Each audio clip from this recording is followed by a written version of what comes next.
Ay, excuse me, sir. Hey, I'm sorry. Yes, it's okay.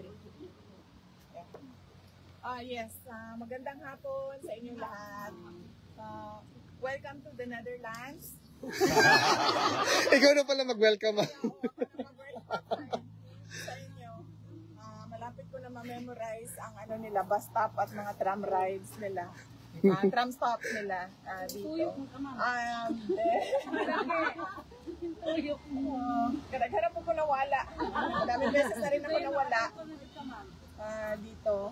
Unang pagpasalamat ko sa inyong lahat sa patuloy ninyo na pagpunta dito at pagpapakita ng suporta para kay dating Pangulong Rodrigo Duterte.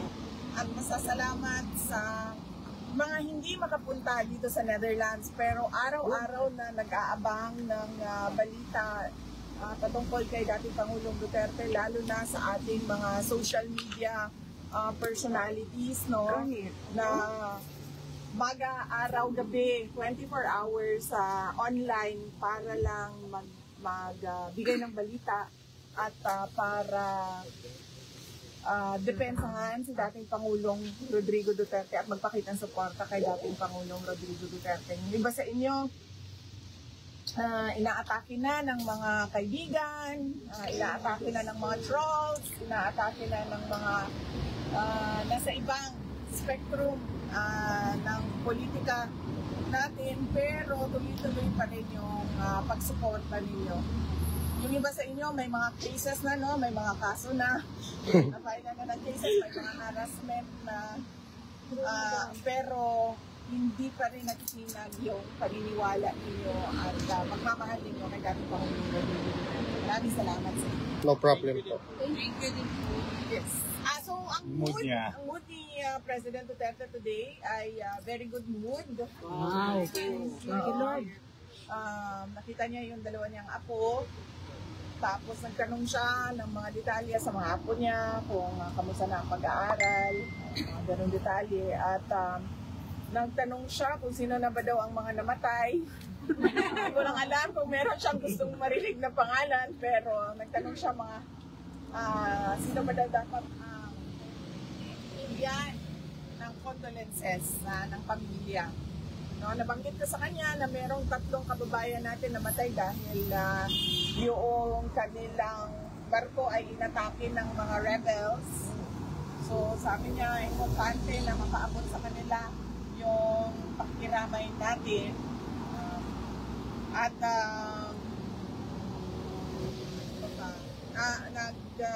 politics, ang question mo, politics, wala kami masyadong napag-usapan sa politika kanina. Medyo tumagal siya doon sa kanyang discussion sa jurisdiction sa internet release niya, sa kaso niya sa ICC.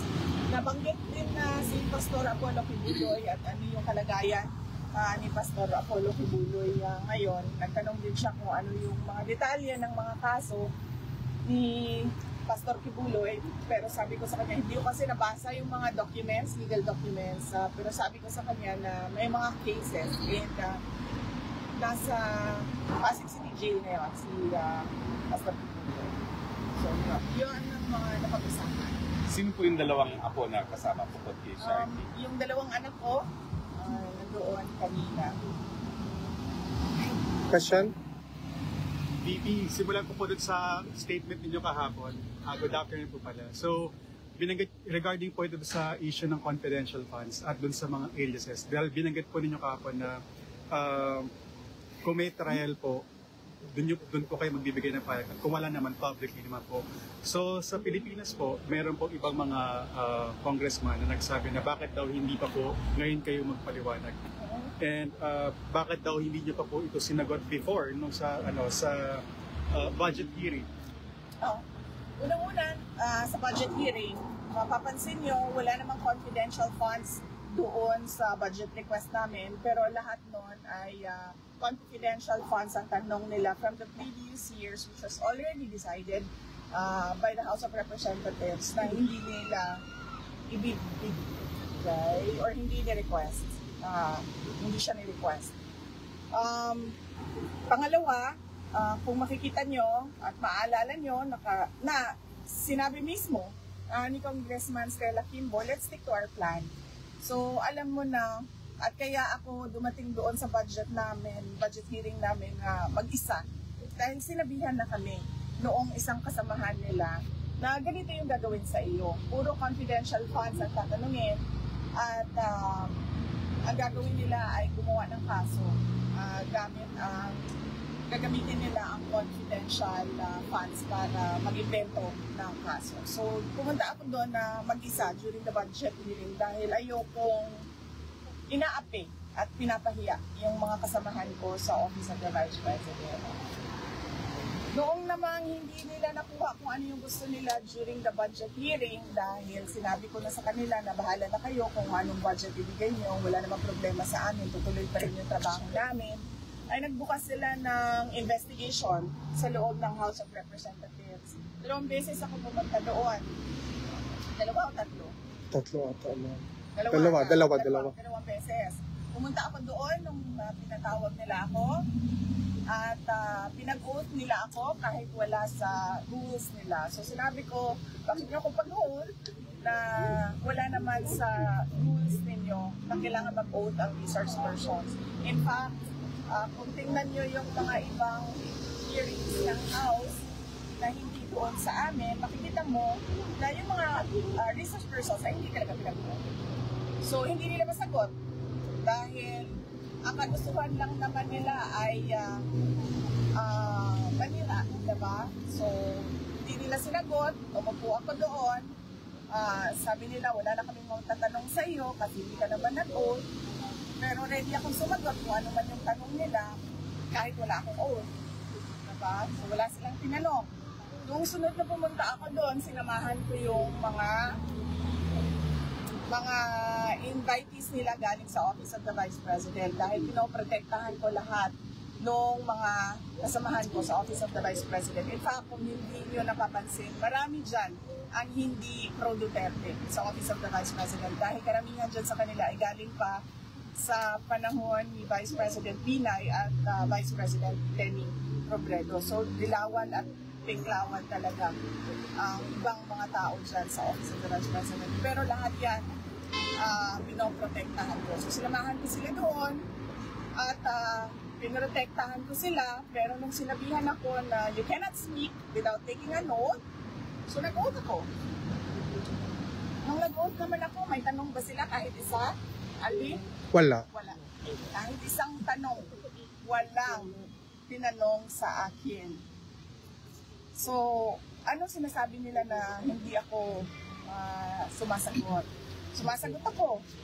Pinadalhan kami ng letter ng Commission on Audit dahil sa pagpipilit ni Congresswoman Franz Castro. Sinagot namin. Pinadalhan kami ng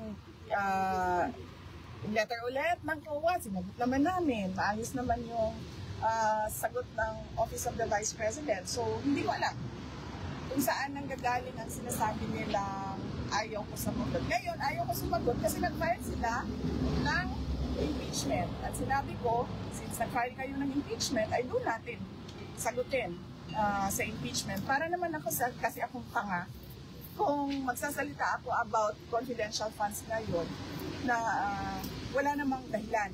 Unang-una, nag-hearing, nandun ako, walang kahit isang tanong. Ngayon, may impeachment trial, tapos mag-discuss ako doon sa labas ng impeachment trial.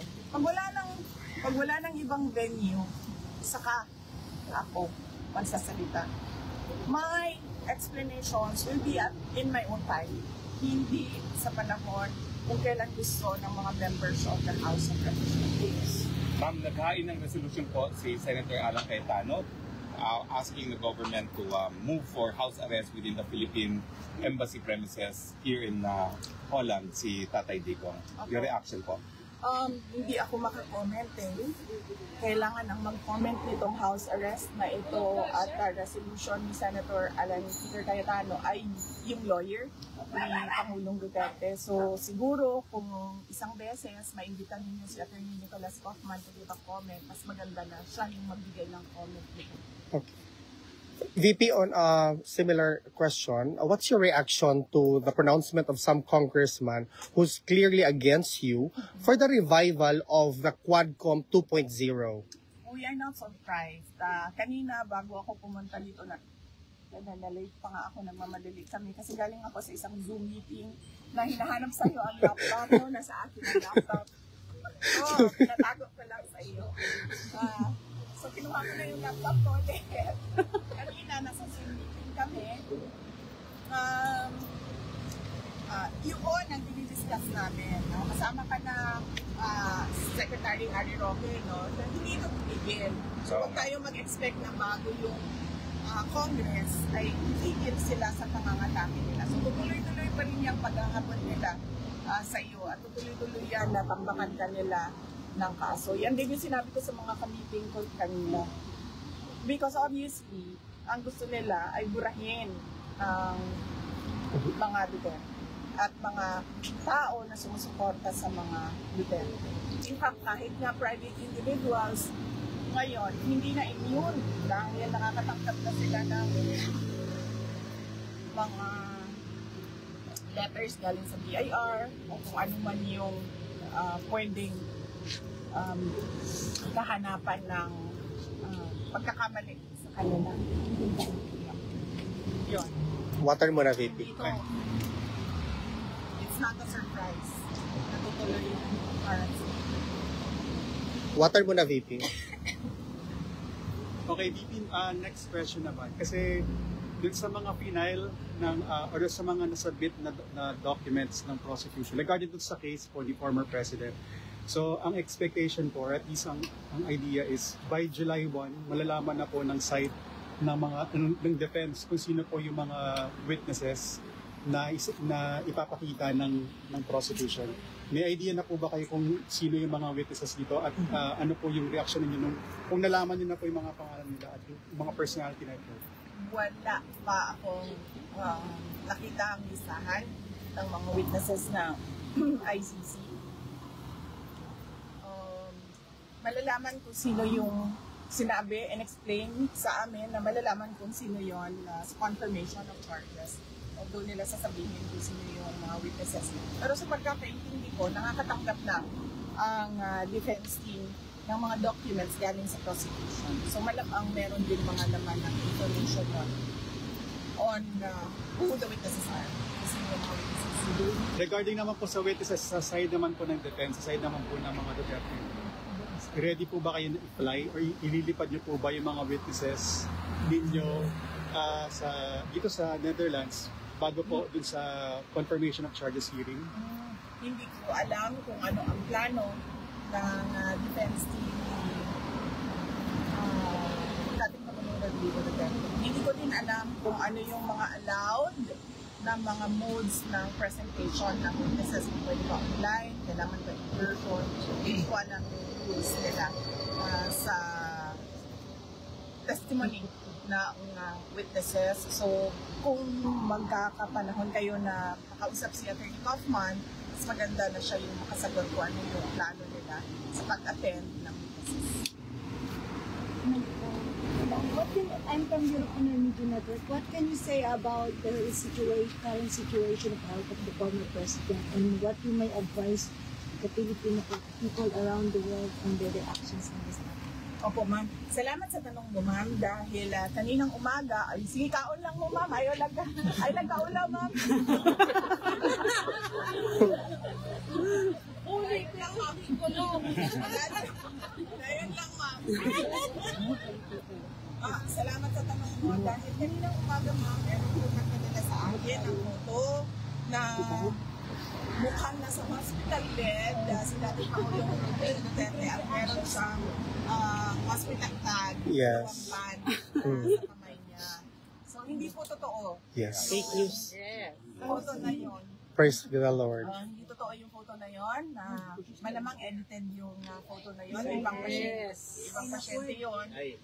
Inano lang nila yung mukha ni dating Pangulong Duterte. Wala po siya sa hospital ng detention unit. Nandun po siya sa regular wing ng detention unit. At kanina, Naglalakad naman siya mag-isa, albeit may dala-dala siyang Tungkod. tungkod.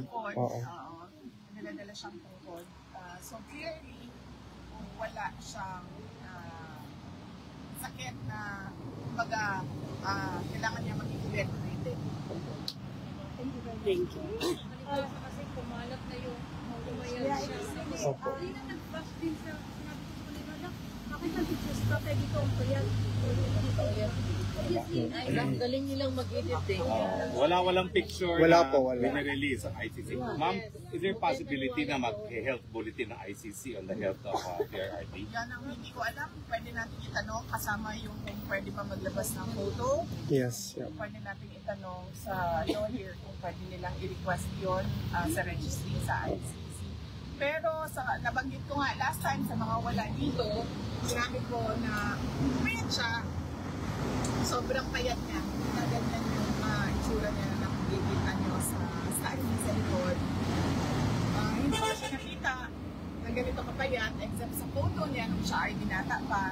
Pero sinasabi ko sa inyo na pati ito, nabanggit din ng nanay ko ha, hindi lang ako ang nakapansin. Hindi nagsag yung face niya. Hindi Mas gumawa po. Sa ating lahat na bumabagsak na yung ating mga mukha. You cannot go out. Bumabagsak na yung ating mukha. Sa kanya, hindi. Bumagsak yung mukha niya. Yan ang sabi. Yan ang sabi ng anak ko, ma'am. Yung mga kerte na nandiyan. Sabi niya, guwapo daw si Lolo Rudy. Hindi bumagsak yung kanyang mukha. Yung kanyang wrinkles. Mas marami pa nga siguro akong yung crow's feet dito.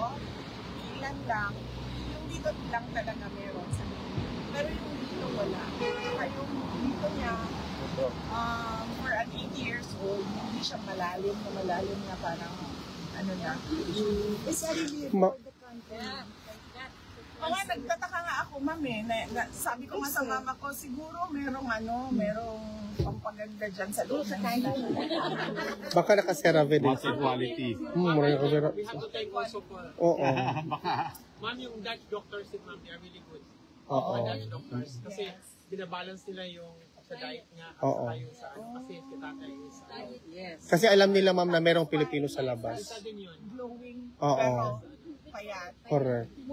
Yan din yung sabi ko na baka lang, kinontrol din yung kanyang weight dahil diabetic siya. Yes. Correct. Ma'am, No more regarding, questions? regarding po, going back sa topic ng impeachment, sabi po ni House of Representatives, Secretary General Reginald Velasco na wala raw pong na-violate ng office niya na rules sa hindi pagka-transmit agad ng first 3 impeachment complaints dun sa Office of the Speaker. Any comments po? Sumagot na lang siya sa Supreme Court. Hiningi naman ng Supreme Court lahat Correct. lahat noong mga sa tingin nila ano man tawag doon Response nila. Answer. sa mga sa tingin nila merong irregularities. Nagtanong na ang Supreme Court doon sa mga questions na sa tingin nila may irregular. So, wag siya sumagot sa atin. Hindi naman tayo nagtatanong. Sa Supreme Court siya sumagot. Ma'am, meron bang, again, I will ask this again, hindi ako I will not be tired asking this. Meron bang mensahe ang aming pinakamamahal na former president sa mga Pilipino, ma'am? I hope hindi masyadong mataas. Mataas ba?